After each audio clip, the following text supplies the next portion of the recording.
Hello guys, ഞാൻ ഇന്ന് വെണ്ടയും തവരച്ചപ്പും കൂടിയിട്ടുള്ള ഒരു വറവെന്നും ഫ്രൈയും എന്നെല്ലാം പറയുക.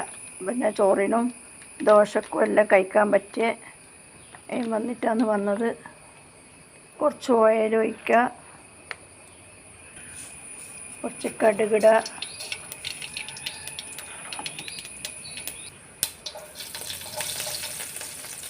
വെളുത്തുള്ളി, ഉള്ളിയും പച്ചമുളകും,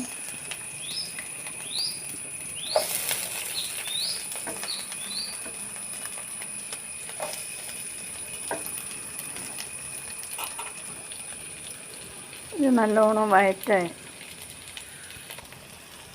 ഉള്ളി പച്ചമുളകും കൂടിയിട്ട് നല്ലോണം ഈ വെള്ളത്തിൻ്റെ അംശമെല്ലാം പോകുന്നവരെ ഒന്ന് നല്ലോണം വാട്ടിയെടുക്കാൻ. എന്ന് വെച്ച് കഴിഞ്ഞാൽ വെണ്ട വേഗം നനവ് തട്ടിക്കഴിഞ്ഞാൽ ഒരു നോള പോലെ ഉണ്ടാവില്ലേ, അതിന് വേണ്ടിയിട്ടാണ് ഉള്ളി ഇങ്ങനെ വാട്ടിക്കളിയുന്നത്. അല്ലെങ്കിൽ നമ്മൾ വറവ് ഉപ്പേരിയിലുണ്ടാക്കുമ്പോൾ എല്ലാം ഒന്നായിട്ടല്ല ഇട്ട് കൊടുക്കൽ. ഇതിപ്പോൾ ഇങ്ങനെ ഇട്ട് കൊടുത്താൽ മതി. ഇങ്ങനെ ഇട്ട് കൊടുത്തു കഴിഞ്ഞാൽ പിന്നെ നല്ലോണം വാടി വന്നു കഴിഞ്ഞാൽ മുളക് എരിവിന് നല്ലതാണ്.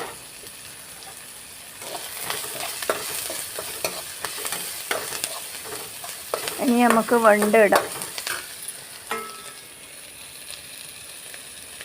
ഇനി വെണ്ട ഇട്ട് നല്ലോണം വാടിക്കൊണ്ട് ഈ വെണ്ട വാടുമ്പോഴത്തേക്ക് നമുക്ക് ഉപ്പും മഞ്ഞളും ഇടണം. ഉപ്പും മഞ്ഞളിട്ട് ഇത് നല്ലോണം വഴറ്റാൻ, നല്ലോണം വാടി വരുന്നവരെ ഇതിൻ്റെ വെള്ളമെല്ലാം പോകുന്നവരെ നനവ് ഇങ്ങനെ പോകണം. ഈ വെണ്ടൻ്റെ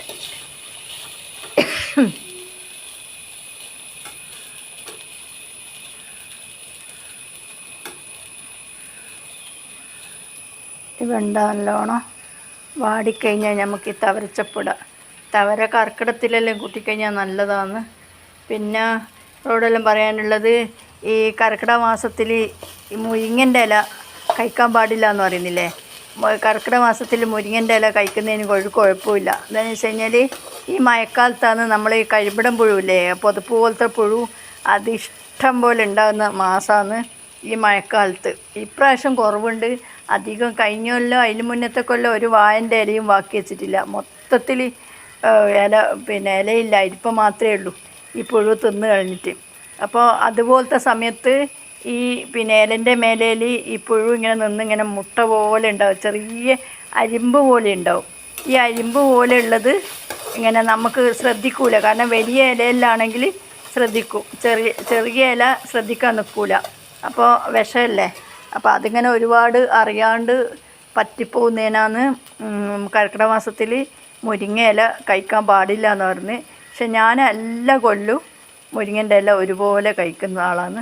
ഇതുവരെ എനിക്കൊന്നും പറ്റിയിട്ടില്ല, എൻ്റെ മക്കൾക്കൊന്നും പറ്റില്ല. എൻ്റെ മക്കൾക്ക് ഇഷ്ടം പോലെ കൊടുക്കാറുമുണ്ട്, നമ്മൾ കഴിക്കാറുമുണ്ട്. അതിനെ പറ്റിയിട്ടൊന്നുമില്ല. അതും കർക്കിടക മാസത്തിൽ ഒരു ദിവസം എന്നാണ് പറഞ്ഞത്, അല്ലാണ്ട് കർക്കിടക മാസം മൊത്തത്തല്ല. ഈ കർക്കിടക മാസത്തിൽ നമ്മൾക്ക് എത്രയും പറ്റുന്ന ഇല കഴിക്കണമെന്നല്ല പറയുന്നത്, ഇലയിലാണ് നല്ലത്. ഇതിപ്പോൾ നല്ല തവരച്ചപ്പ, നമ്മളെ മുറ്റത്ത് തന്നെ ഉള്ള തവരച്ചപ്പ. ചില ആൾ നല്ല അരിഞ്ഞിടും, ഞാൻ അങ്ങനെ വലിങ്ങനെ അരിഞ്ഞാൽ അത്രേനെ കൊണ്ട് മുറിച്ചെടുക്കുക ചെയ്തത്. മുറിക്കുന്നൊന്നും കാണിക്കാൻ പറ്റില്ല, കാരണം വീഡിയോ ക്യാമറ എല്ലാം പിടിക്കാനൊന്നും ആരുമില്ല. ഞാൻ തന്നെ ഒറ്റക്കൈ കൊണ്ട് ചെയ്യുന്നതുകൊണ്ട് ആരും അങ്ങനെ ഇതില്ലാത്തതുകൊണ്ട് ഇങ്ങനെയാണല്ലോ. അപ്പം നല്ല അടിപൊളി വറവാണിത്. കാരണം വെച്ചാൽ നമുക്ക് ദോശൻ്റെ കൂടെയും ചോറിൻ്റെ കൂടെയും ചോറ് കഴിക്കാൻ നല്ല എരിവുണ്ട്, പച്ചമുളകും എല്ലാം ആയല്ലോ. അപ്പോൾ വെളിച്ചെണ്ണയും അല്ല വെള്ളമൊന്നും ഒട്ടും ഒഴിക്കണ്ട, തന്നെ നനവുണ്ട് കണ്ട. അപ്പം നമുക്ക് ഇത് തന്നെ മതി കുറച്ച് ചോറിൻ്റെ ഒപ്പം കഴിക്കാൻ വേണ്ടിയിട്ട്. നല്ല അടിപൊളി ടേസ്റ്റാണ്.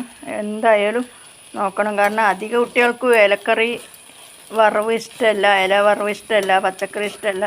ഈ വെണ്ടതിനെ കൊണ്ട് നമുക്ക് ഒരുപാട് ഗുണങ്ങളുണ്ട്. വെണ്ട നമ്മൾ ഈ പശ നമ്മളെ എല്ലിനെല്ലാം പശ പോയിട്ട് ഈ നടക്കുമ്പോൾ ടെക് ടെക് എന്നിട്ട് കൊട്ടു കൊട്ടുന്നില്ലേ, ആ കൊട്ടു കൊട്ടുന്നതിന് നല്ല ഫലം കിട്ടും ഈ വെണ്ട എന്ന് വെച്ചാൽ ഇതിൻ്റെ ഈ പശ നമ്മൾ എല്ലിൻ്റെ മജ്ജയിൽ പോയി നിന്ന് കഴിഞ്ഞാൽ നല്ലതാണ് ഡോക്ടർമാർ പറയുന്നുണ്ട് അധികം. കാരണം വെച്ചാൽ വെണ്ട ഇങ്ങനെ വറുത്തിട്ടൊന്നുമല്ല കഴിക്കേണ്ടത്. വെണ്ട കഴിക്കേണ്ടത് കുറച്ച് വെള്ളം നമ്മൾ മല്ലിപ്പൊടിയിലോ എങ്ങനെയെങ്കിലും വേപ്പിച്ചിട്ട് ഈ കറി വെക്കുന്ന പോലെ കഴിച്ചിട്ടാണ് അങ്ങനെയാണ് കഴിക്കേണ്ടത്. പിന്നെ വെണ്ട അധികം ആളും കഴിക്കുന്ന ഇഷ്ടപ്പെടാത്ത ആൾ ഒരുപാട് ആളുണ്ട്. പക്ഷെ പച്ച വെണ്ട തിന്നു കഴിഞ്ഞാലും നല്ലതാണ്. കാരണം നമ്മൾ വളർത്തുന്ന പച്ച വെണ്ട വെറുതെ കടിച്ച് തിന്നു കഴിഞ്ഞാൽ നല്ല ഗുണം കിട്ടും. കാരണം വെച്ച് കഴിഞ്ഞാൽ ഈ പശപ്പല്ല ഒരു മുട്ട തിന്നുന്നതിന് തുല്യമാണ് നമ്മളൊരു ചള്ള് വെണ്ട തിന്നു കഴിഞ്ഞാൽ. എല്ലാവരും എന്തായാലും സപ്പോർട്ട് ചെയ്യണം. എൻ്റെ വീഡിയോ ഇഷ്ടമായാലും എല്ലാവരും പറയാൻ ഇഷ്ടമായിട്ടുണ്ടെങ്കിൽ ലൈക്കാൻ. ഞാൻ വേറെ തിരിച്ചിട്ടാന്ന് പറയൽ. ഇഷ്ടമായാലും ഇഷ്ടമായിട്ടില്ലെങ്കിലും ലൈക്ക് ചെയ്യാം, സപ്പോർട്ട് ചെയ്യാം. പിന്നെ എന്താ വെച്ചാൽ എന്തായാലും നമ്മൾ ഓരോരോ ഉദ്ദേശം വെച്ചിട്ടാണ് ഓരോരോ വീഡിയോ എടുക്കുന്നത്.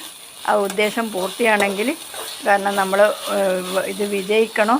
ഇപ്പോൾ വെണ്ട വറവ് നല്ല പാകത്തിലായി, അങ്ങനെ നോള പോലെയൊന്നും ഇല്ല, നല്ല ഇതിലായിട്ടുള്ള വേറിയിട്ട പോലെ തന്നെ ഉണ്ട്. കാരണം നല്ല അടിപൊളിയാണ് വെണ്ട. ഇങ്ങനെ വെണ്ടയില്ലെങ്കിൽ ഈ തവരച്ചപ്പില്ലെങ്കിൽ വേറെ ഏതെങ്കിലും ഒരു ചീര പോലത്തെ വറുത്താൽ മതി.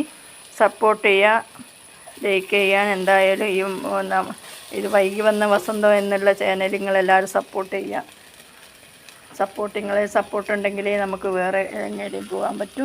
അതുകൊണ്ട് ദയവേത് എല്ലാവരും സപ്പോർട്ട് ചെയ്യുക, ലൈക്ക് ചെയ്യുക, ഷെയർ ചെയ്യുക, കമൻറ്റ് അടിക്കുക. നല്ലതായാലും വടക്കായാലും നിങ്ങളെന്തായാലും ഒരു കമൻറ്റ് ബോക്സിൽ അറിയിക്കണേ.